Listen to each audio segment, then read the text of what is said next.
여호수아서 6장 20절에서 21절 읽습니다.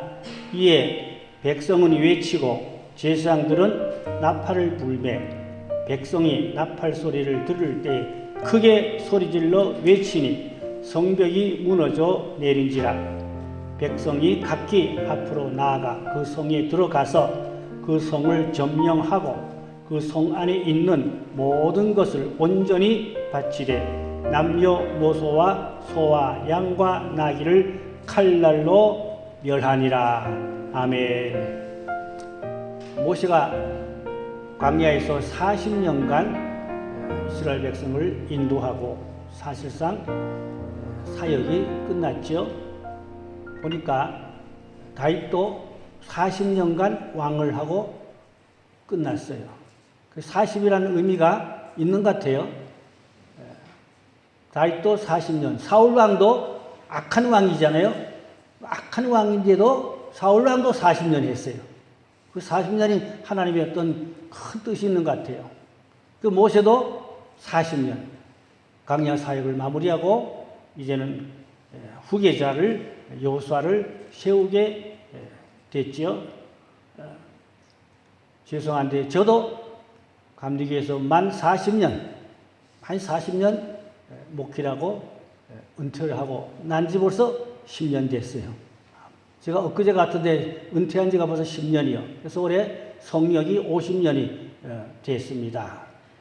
모세가 죽었지만 하나님은 또 새로운 지도자를 세우셔서 그 지도자를 통해 하나님의 후속사를 계속 이어가게 하셨습니다.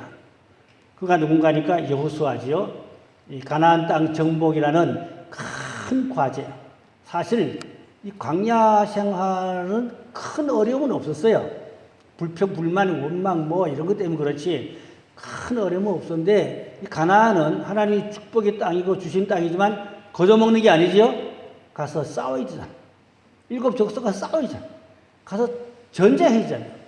그 보통 문제 아니거든요. 전쟁이 쉬운 일이 어디 있습니까? 전쟁은 크거나 작거나 결코 쉽지 않아요. 우크라이나, 러시아 전쟁 보세요. 지금 장기전을 끌고 가는데 얼마나 많은 사람이 죽어요. 참 마음이 아파요. 러시아의 그 젊은 청년들이 군대 나가서 다 죽었어요. 우크라이나만 죽은 게 아니에요. 러시아 군인들도 엄청 많이 죽었어요. 전쟁은 나지 말아야 됩니다. 전쟁은 크든 적든 엄청난 쌍방피해고 엄청난 많은 인명들이 아까운 목숨을 잃는다는 거 너무 마음이 아프고 안 됐어요. 지구촌에 뭐 여러 곳에서 역사상 많은 전쟁이 있었습니다만은 전쟁은 좋은 전쟁은 하나도 없지요. 다 나쁜 전쟁인데 그런데 하나님이 가나안 땅을 주셨지만 공짜로 거둬먹는 게 아니라 가서 싸워야 돼요. 7 족속과 싸워야 돼요. 제가 부활절 후에 7 족속에 대한 그 분석을 해 드리려고 합니다. 그래서 여호수아는 사실상 광야에서 모세의 뒤를 따라 다니면서 모세의 지도력 이런 것을 많이 배웠죠. 그러니까 여호수아는 부목사입니다. 요즘 말로 하는 부목사요. 모세가 담임 목사면 여호수아는 부목사. 그렇게 광야 40년 여정을 보냈는데 광야는 힘들긴 하지만 큰 전쟁은 별로 없잖아요. 물론 아말렉 전쟁 있었지만 그건 뭐 별거 아니었고 근데 이제 가나안에 들어가면 전쟁을 엄청나게 치러야 되는데 하나님께서 여호수아를 부목사를 이제 가나안에 들어가는 지도자로 하나님께서 기름 부어 세우셨습니다. 하나님의 구속사를 이어가는 데서는 모세가 죽고 없으면 백성들이 어찌할꼬 좌절, 낙담, 주저앉은 것이 아니라 하나님은 또 새로운 지도자를 세우셔서 거기다가 권세와 능력과 기름을 부으시고 그를 통하여 또 하나님의 구속사를 계속 이어가는 것을 볼 수가 있습니다. 하나님의 구원의 계획은 어떤 사람에게 있지 않고 하나님의 큰 섭리 안에서 그것이 다 이루어져 가는 것을 알게 되는 것입니다. 그런데 전쟁은 간단한 전쟁은 결코 없다고 그랬지요. 시시한 전쟁은 없어요. 전쟁은 다 피 흘림이 있고 거기는 엄청난 또 어려운 또 그러한 과정들을 다 밟게 되어져 있습니다. 그런데 이 가나안에는 제일 먼저 싸워야 될 곳이 여리고잖아요. 이 여리고가 아마 그 가나안 땅에서는 제일 큰 도성, 큰 성, 가장 큰 성. 그래서 여리고만 무너뜨리면 제일 큰 성이니까 무너뜨리면 기타 다른 성들은 뭐 조그만 하니까 거저먹기로 쉽게 통과할 줄로, 쉽게 먹을 줄로 그렇게 생각을 했어요. 그러나 그것도 사람의 생각이지 전쟁은 작은 전쟁이라고 만만히 볼 게 아니에요. 작은 전쟁도 거기도 피 흘림 있고 거기도 싸워야 되고 거기도 엄청 어려움이 있다는 것을 우리가 알 수 있습니다.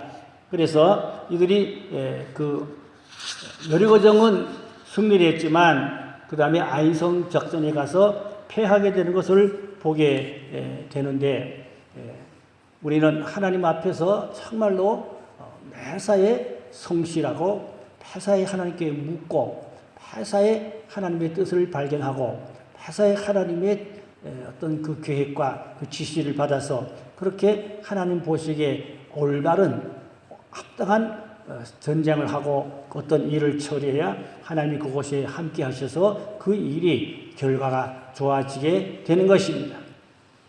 이 여리고성은 우리가 잘 아는 대로 가장 큰 성인데 새벽마다 일어나서 하루에 한 바퀴씩 돌았지요.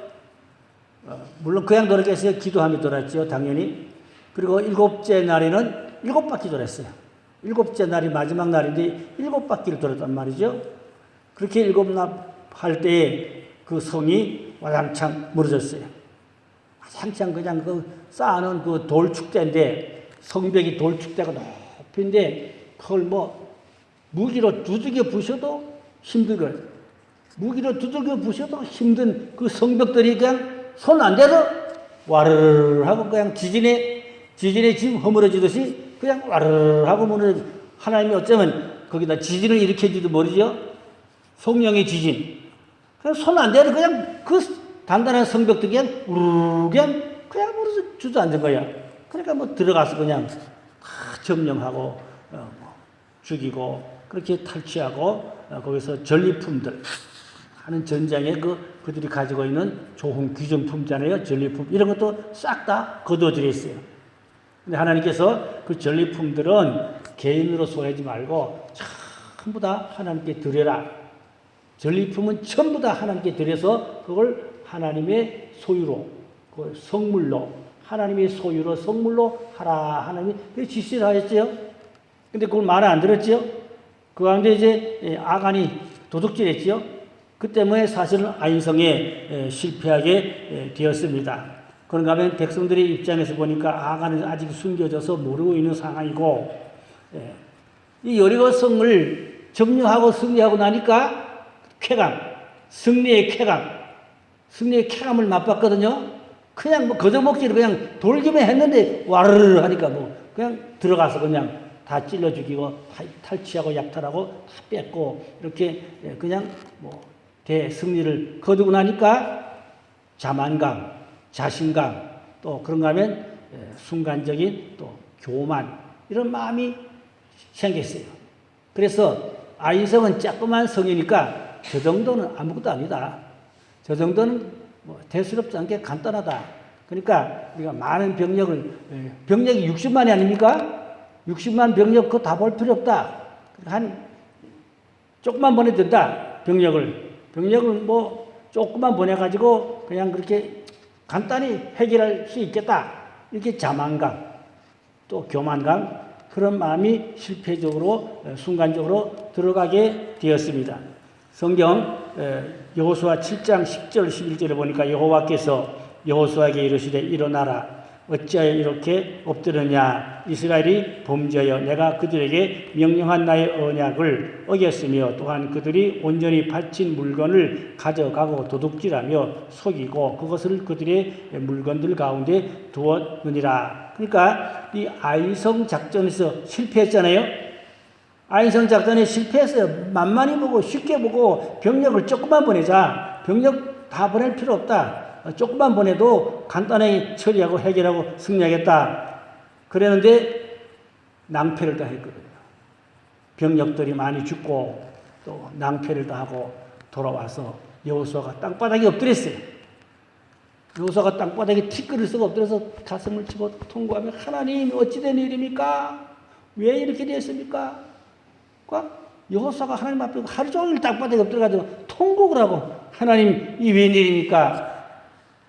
아까 얘기했죠? 자만감, 순간적인 교만, 또 전쟁을 너무 경홀히 여겼다.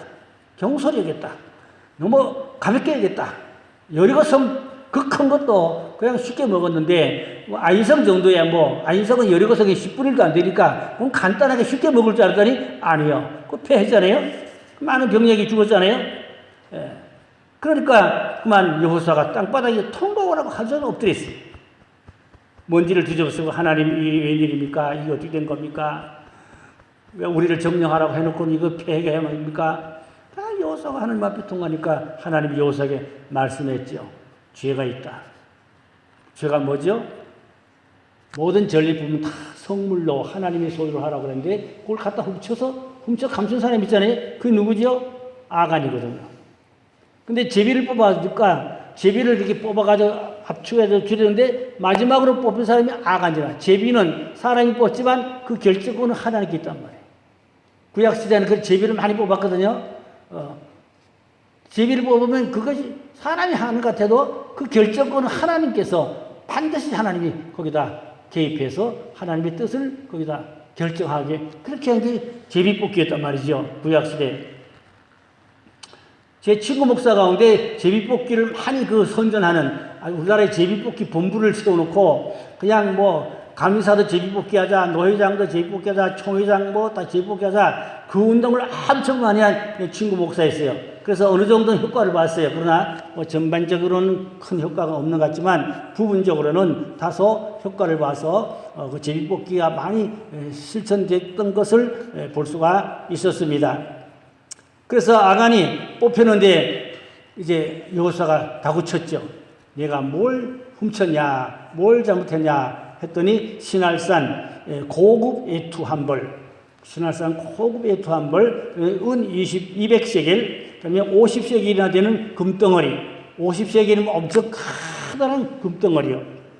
이 세 가지를 훔쳐다가 자기 장막집 밑에다가 갖다 숙였단 말이에요.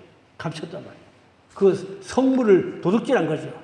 하나님께 구별해야 될 것을 도둑질했단 말이죠. 그 죄 때문에 패했단 말이죠.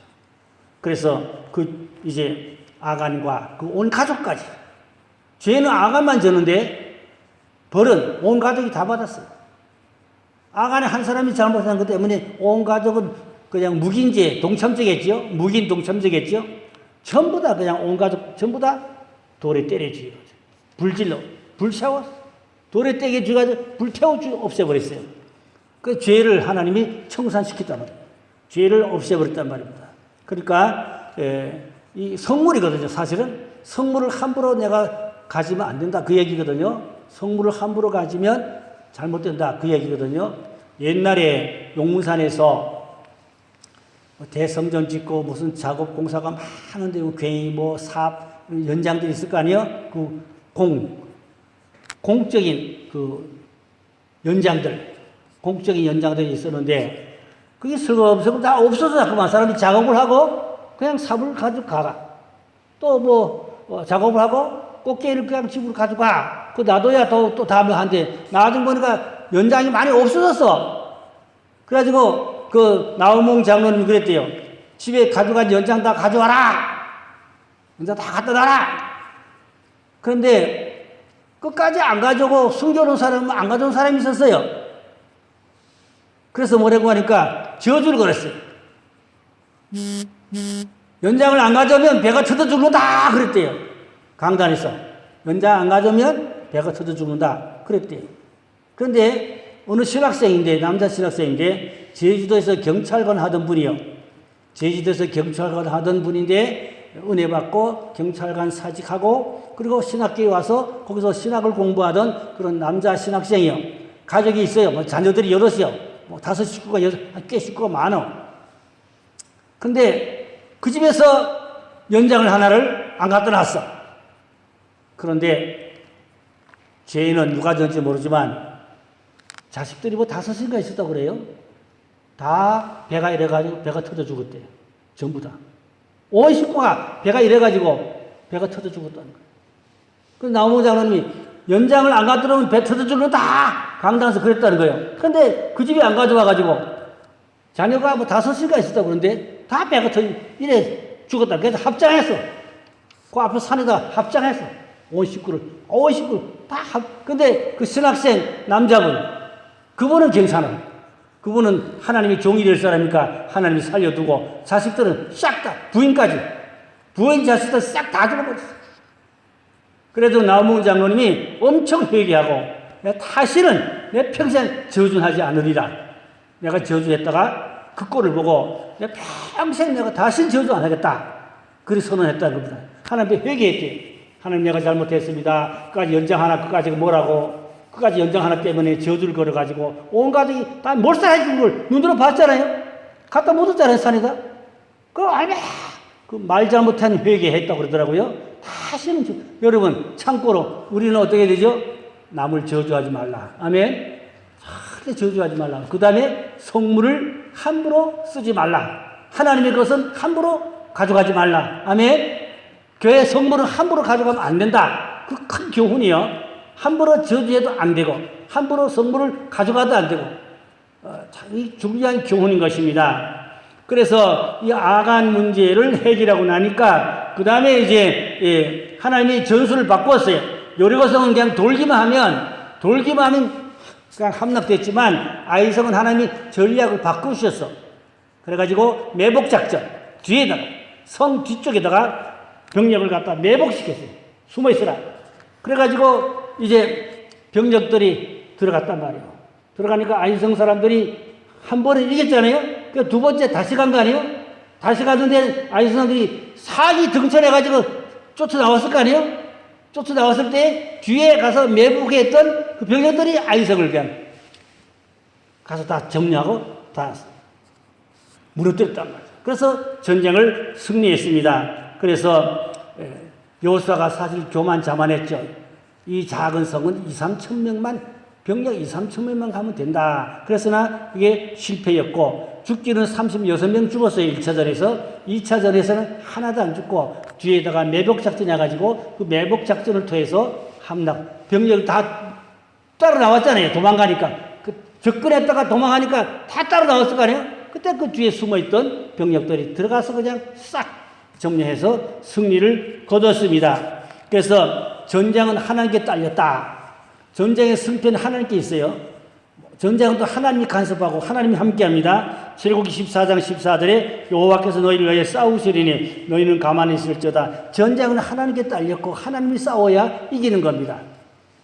전쟁은 하나님이 싸워줘야 이기는 거지 무기 가지고 이기는 게 아닙니다. 하나님이 다 간섭하시고 전쟁의 승패는 하나님께 딸렸다. 그런 말씀이요. 또 전법도 새로운 전법이요. 여리고성 전법이 아니고 매복작전 전법으로, 그러니까 전쟁마다 전법이 달라진단 말이에요. 그건 하나님의 지시, 하나님의 뜻을 따라 하나님이 어떤 시키는 그 일을 했단 말이에요. 그러니까 머리로 싸운 것이 아니라 지혜로 싸웠다 이 말입니다.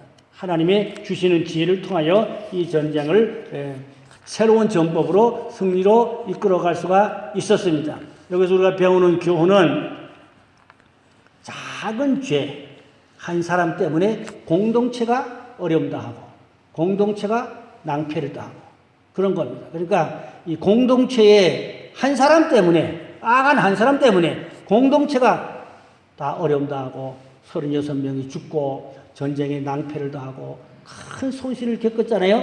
그러니까 공동체 안에 작은 죄라도 있으면 그 공동체 사람이 축복을 걷어가시고 오히려 거기다 고난을 주고 어려움을 주고 그런 것을 이 교훈으로 우리에게 가르쳐주고 있습니다. 그러니까 교회도 공동체잖아요.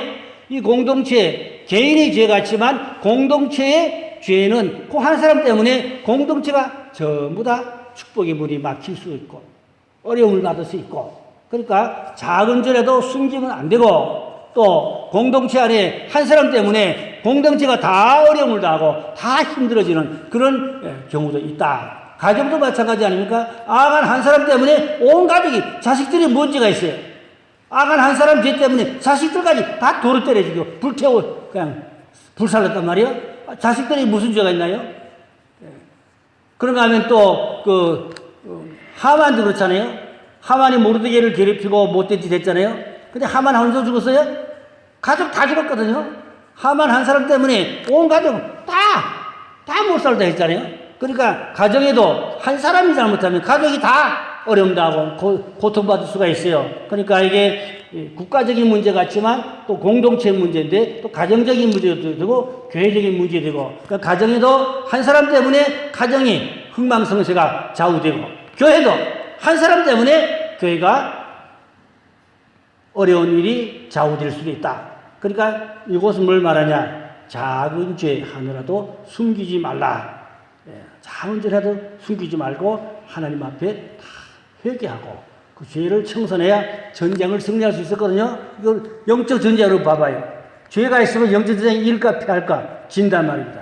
마귀는 죄를 보고 약 보고 마귀는 죄 때문에 공동체를 무너뜨리고 그 죄 때문에 마귀 때문에 우리가 어려움을 겪고 낭패도 하고 그럴 수도 있다 이 말입니다. 그러니까 크든 작든 죄는 버려야 회개해야 하나님의 축복을 받을 수 있다 그 말씀이에요. 그래서 전쟁에 승리하려면 죄 문제를 해결해야 된단 말입니다. 그래서 마귀의 관계를 능히 대적하기 위해 하나님의 전술갑 씹으라. 우리가 능력의 옷을 입고 회개하고 성령 충만해서 오직 예수 십자가로 우리는 영적 싸움에 이겨야 되는데 이 전쟁에 이제 죄 문제 가정도 죄 문제라고 그랬죠. 공동체 교회도 죄 문제지요. 국가도 마찬가지입니다. 이 죄 문제를 해결하지 않으면 마귀의 조종도 하고 마귀의 조롱도 하고 어려움도 하고 그런다 그 말입니다. 그래서 청결 내 자신도 청결해야 되고 또 정신적으로 청결해야 되고 가정도 청결해야 되고 영적으로 또 깨끗하고 청결해야 되고 그래야 하나님 함께 할 때에 전쟁을 승리하고 하나님 함께 할 때에 또 축복도 받고 그런 것입니다.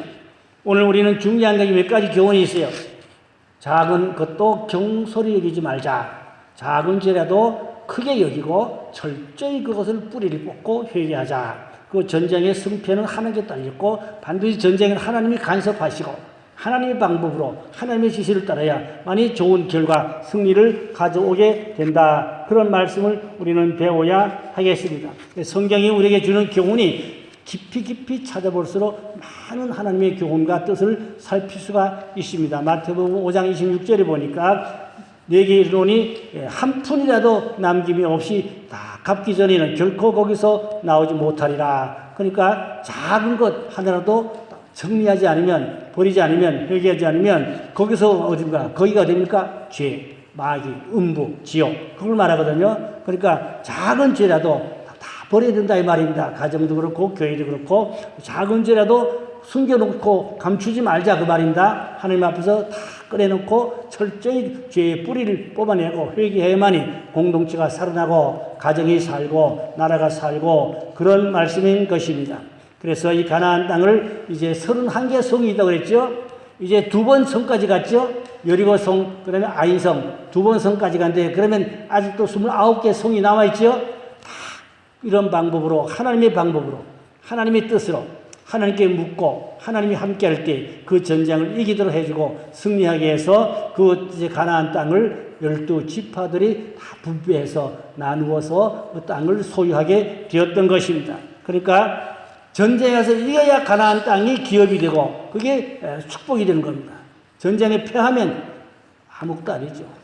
그래서 결론으로 내려가면 마태복음 11장 12절에 보니까 세례 요한 때부터 지금까지 천국은 침노를 당하나니 침노하는 자가 빼앗느니라. 하나님이 가나안 땅을 축복으로 주었어요. 그냥 줬나요? 전쟁해야죠. 싸워야죠.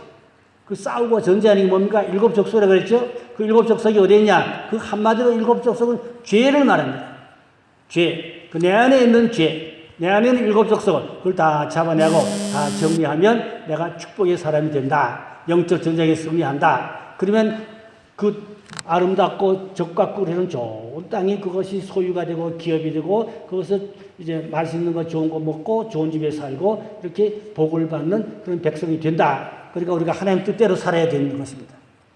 내 뜻대로 살지 말고 하나님 뜻대로 살고 하나님 방법으로 살고 죄는 철저히 멀리하고 회개하고 하나님의 말씀대로 순종하고 지켜 행할 때 하나님이 함께할 때 축복의 통로가 되고 구원의 길이 열리게 될 줄로 믿습니다. 그래서 우리가 오늘 이 아인성 여리고성 작전에서는 이제 철저히 회개하는 것, 작은 죄라도 회개하는 것, 또 영적 전쟁에 승리하고 그래야 축복의 기업. 결론은 축복의 기업이거든요. 그 땅을 축복으로 기업으로 받아서 다 지파별로 다 분배 나누어서 그 축복의 땅이 됐잖아요. 그러니까 우리가 이 땅에서도 가나안을 축복받아야 된다 이 말입니다. 믿음 생활 잘해서 영적 전쟁 잘해서 영성훈련 잘해서 우리가 승리해서 정말로 이 땅에서 적과 꿀이 흐르는 가나안의 축복을 누리기를 주의 이름으로 축복합니다. 저는 그런 기도 늘 해요. 새벽에 교회 오면은 우리 교회 성도들이 다 적과 꿀이 흐르는 가나안의 축복을 누리게 해달라고 저는 늘 기도하고 있어요. 금년도 여러 가지 은행들이 붕괴된다, 부도 난다, 경제 파산이 온다 이런 어두운 예보들이 많아요.